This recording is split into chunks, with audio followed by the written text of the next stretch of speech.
understanding the market through JMathFx FX isn't all that difficult.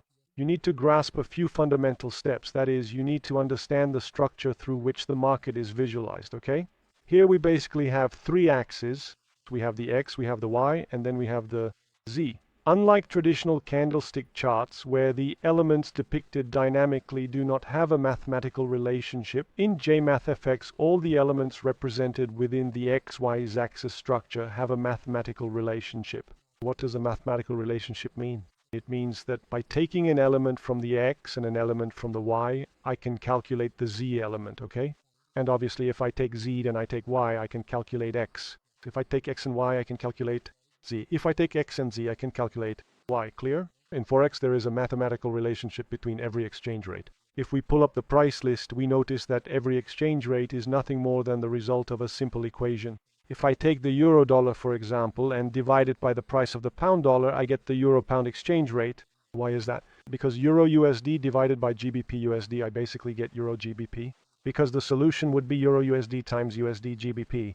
We simplify, and so we're left with euro GBP, okay? There's no point in showing you the demonstration of going to get the exchange rates, multiplying them, dividing them. All exchange rates have a mathematical relationship.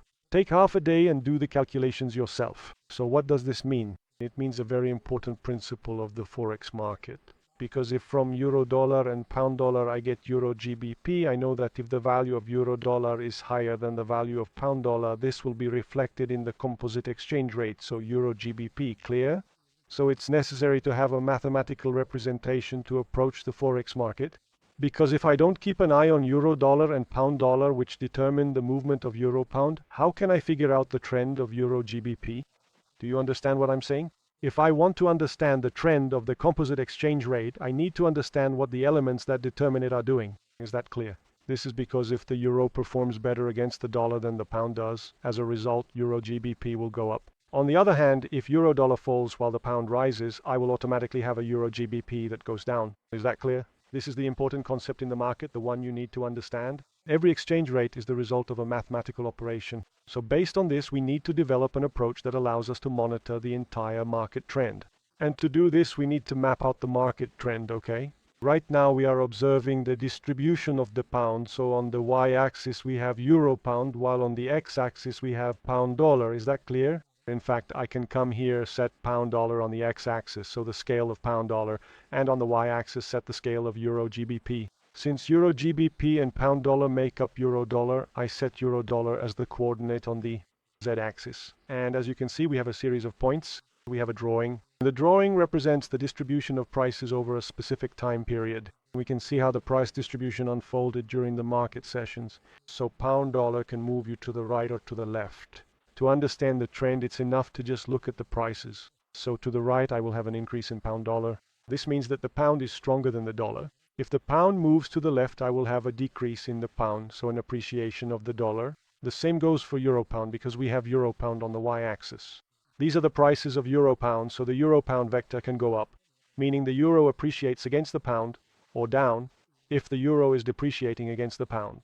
So what does this basically mean? That I need to start intertwining to cross-reference the data I'm observing. So I clearly observed that first and foremost, within a specific range of the euro dollar, from this particular level to that other distinct level of the euro dollar, I have indeed noticed that in this entire stretch we've experienced a more or less similar trend between the significant increase in euro pound and the corresponding increase in pound dollar. In actual fact, the exchange rates have consistently risen uniformly. Okay. Unlike in a period where at a certain price of pound dollar and euro pound it depreciated. I know some people have trouble understanding this, but it's actually very simple. We just need to cross-reference the data, so the data for X, Y, and Z. For example, if I assume that euro pound reaches a certain target like this, I can immediately know what the euro pound price will be that allows for this rise. So more or less, when pound dollar starts to rise, we will have an euro pound that will also increase in value. This is very important because when we hypothesize a market scenario, we already have the relative prices. This doesn't mean that the market will respect them because it's normal for the market to at least move within a certain range band, precisely to allow exchange rates to move while maintaining price equilibrium in certain areas. These areas are obviously unknown to us because if we knew, for example, that there would be an immediate appreciation or depreciation of a currency, we would automatically go all in on the market, and this could cause a price imbalance. Therefore, central banks use mathematical algorithms to obscure price trajectories, but they obviously cannot obscure the operational ranges, understood? So more or less, if I identify a development area for GBP USD in this zone, I automatically also have the prices for EUR GBP and the range for EUR USD, okay? And I can see it here. In short, through this model, I have intertwined the data and optimized their visualization, because through the time price paradigm, first of all, I can't see the targets from the last candle onward, and above all, I can't see the relationship of the targets with the other currencies. This is because when we look at a candlestick chart, from the last candle onward, we don't have any data. So even if I hypothesize, for example, a price target, I basically have a completely empty area. Besides the fact that I can't coordinate the movement of this underlying asset with its future movement and the movement of the exchange rates that make it up. Basically, I would have to look at several candlestick charts at the same time, but obviously I wouldn't have the precise coordinates of the exchange rates. What I mean is that this candlestick here has its own counterpart in, for example, Euro GBP, GBP dollar, and Euro dollar. But we don't see this simply because the graphical representation we're looking at uses a two-dimensional model where the x-axis is time and the y-axis is only price. The characteristics of these axes are very simple.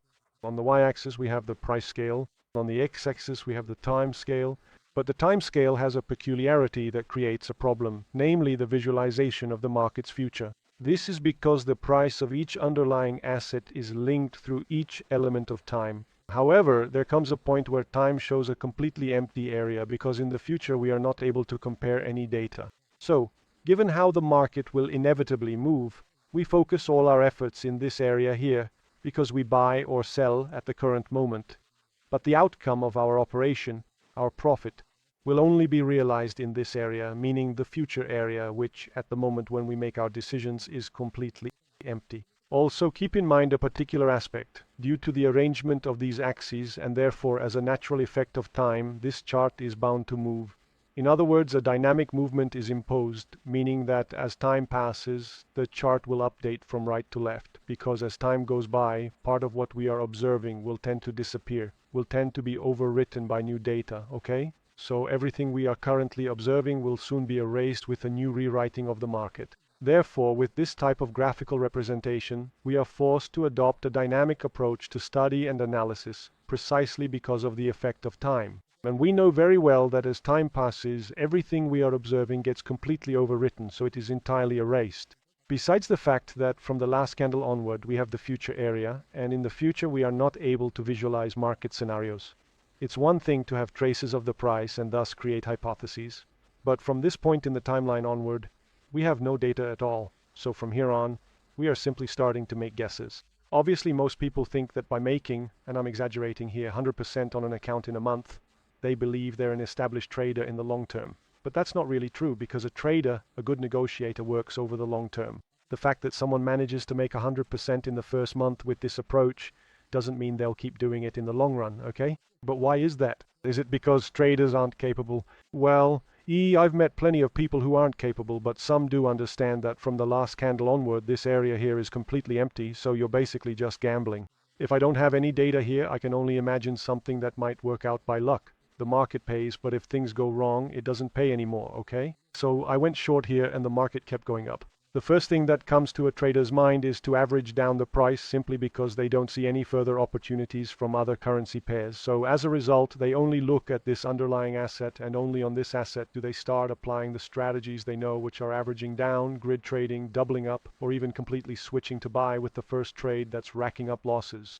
But why does all this happen? It happens simply because from the last candle onward we have no data, so we don't have a coordinate, we don't have a price itinerary, we know nothing about the price or what it might do. Keep in mind that what we are observing in the very short term will eventually be overwritten. And be aware that many people have the flaw of not being disciplined. But the reality is that no one can be disciplined through this structure. Simply because when I make a trade, I have a strategy. I make a trade that can go buy or can go sell, but from the last candle onward, we are not able to see what the future holds for us. And as this graphical representation gets populated with orders that might be generating losses, what's the first thing we do? You improvise, you don't maintain discipline. Why is that? Because what we're observing is simply a random movement, so a stochastic fractal geometric process that perpetually keeps moving but without a visible trajectory. Whereas if we look at the JMath FX plans, our visualization structurally changes our approach. Why is that? Because what we're observing is practically static, meaning we could stay here for hours and of course we might see the market tending to populate nearby areas, but this is the fluctuation. The market will always remain within the range it has always drawn, no matter what. So when I identify a trajectory, for example, of GBP USD in this area here, I start to identify the trading range of EUR GBP. Do you see it? And I also start to understand the possibilities for the dollar. So when I say that GBP USD will fall into this area from the current price, I simply need to make sure that EUR GBP and EUR USD maintain the path already mapped out. To make it clearer, if I highlight an area on GBP USD, let's say it could be reached in this zone here, it's impossible for EUR GBP to hold this price area here. Do you understand? This will be the price area. And why is that? Because I can see it from here. For those who have trouble cross-referencing data, they simply need to realize that they've never actually observed the X, because that's the flaw most people have when approaching JMath FX. Basically, the typical trader sees the market only through the Y. They don't see the X. They're not able to cross-reference the X, let alone cross-reference the Z. Why is that? Because if we look at the candlestick chart, show me a trader who actually looks at the X of time when they're trading. I want to meet the trader who pays attention to time when trading. No one looks at time. Everyone looks at the Y. Actually, those who have a bit more experience look at the prices on the Y. Those without experience only look at chart pattern configurations or indicators like moving averages, MACD, and so on. But in the end, few actually look at the price. So the Y, and no one looks at the X. So automatically, the trader removes the X from their overall view, doesn't cross-reference the data, because they realize that between the X, meaning time, and the price, there isn't a relationship. I can't extract time from price, just as I can't extract the price variable from time, right? So automatically it's dismissed and people only focus on the candlestick patterns. Everyone else rarely looks at the Y, but even those who do, when faced with jMathFx, are hardly able to cross-reference X, Y, and Z. This is statistics. Based on the consultations I've done, every time it's a disaster because most people are used to candlestick charts that simply show either the patterns or just the Y. So, when I carefully observe the comprehensive price distribution, I immediately start, for example, to fully realize that the entire price distribution itself already inherently provides me with some clear and distinct price trajectories, indicating potential future movements. In short, if I have a bullish target for GBP USD, I also need to consider the elements that make up GBP USD, namely Euro GBP and Euro USD. This is because these two elements make up pound dollar. And among these three elements there is a mathematical relationship. So, any significant change in each individual exchange rate also directly affects the ultimate final price. Therefore, it is not really practically possible for me to set a truly precise and accurate target for the pound-dollar exchange rate, for example, especially if I have the Euro-GBP exchange rate in this particular area and the Euro-dollar exchange rate in that distinct area. Did you understand this point? Every price, every exchange rate must be consistent with the result of the elements that compose it. So inevitably, when we look at an exchange rate and make a prediction, we also need to be able to understand what the other elements that compose it will do. And with this type of graphical representation, we are not able to see that. No one is able to see from the last candlestick, meaning from the current price, what relationships we need to keep in mind when making an operational decision, whether it's to go long or short. This is not the case in JMath FX.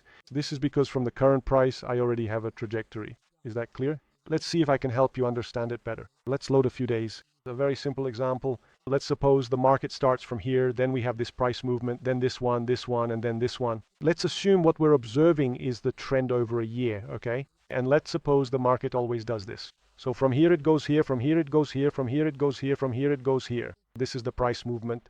If the market needs to return to a certain area, so for example the EUR GBP price needs to rise into this zone, what kind of path will it take? Obviously it will do the usual. So maybe I'll start by going long here and wait for the price to develop. Where will I close the trade? Obviously at the highest point, because I know that in this area here I definitely won't close at this position, but I'll close the trade here. Rather, in this trade I'll close out for cash and then switch to a sell because I know the trend will be like this. So why is it so simple to observe the market in this way? Because the market has price milestones. You can see them here. It can't have completely different prices simply because there is a price relationship with other exchange rates. For example, NZD, okay? We have these prices, but these prices are related to the movement of GBP. If I were to observe the price distribution, it's clear that from this level onward, I'm covered for a rise in EUR GBP. Here as well for a drop in GBP USD. As a result, I obviously can't think about working on EURUSD because if I look at the operating range of EURUSD, I'm basically in the middle, you see? This is the maximum and this here is the minimum. We are here. Whereas if I look at the exchange rates, you can see that we're in an area where if the market pulls back, we risk very little. Of course, there will also be situations where the market doesn't pull back at all because it breaks through. But to break through, we also need to understand the price range we're working in, taking into account the other currency relationships that are affected by the movement of the pound. Because let me remind you that in a mathematical exchange rate relationship, especially as we said, we have Euro GBP, then we have pound dollar, and we have Euro dollar. If we change the value of the pound, it's clear that euro dollar or euro GBP will be affected because if the pound appreciates against the euro, as a result, euro GBP will go down. If the pound is stronger than the dollar, as a result, we'll have a rising pound dollar. But how will euro dollar behave? Obviously, it will go down. Why is that? Because we have the pound in the first position, the euro in the second, and the dollar in the third, okay? We can basically see this here as well. Take a good look. I changed the exchange rates and put them in variation, okay? We have Euro GBP. What is its value? Euro GBP. Euro GBP is minus 0.75. GBP dollar, how much is it? Plus 0.92. How much will the euro dollar be? Let's go and see right away. Plus 0.16. That's because if we took the calculator minus 0.75 plus 0.92 and we get about 0.17, okay? We basically have this relationship. Therefore, we know that a fall in the euro GBP with a rise in the pound dollar will automatically give us a positive euro dollar, okay? Because obviously in this case we have the pound, then we have the euro losing against the pound, and as a result we have the dollar. This is just to help you understand more or less the mathematical relationships that exist between exchange rates, basically. If we were to analyze everything for all 28 exchange rates, aside from the fact that it's an enormous amount of work, it should be done. But by doing so, we would understand a lot about the market. So to do all this, it's necessary to observe the price distribution to understand, more or less, the area in which the market is operating.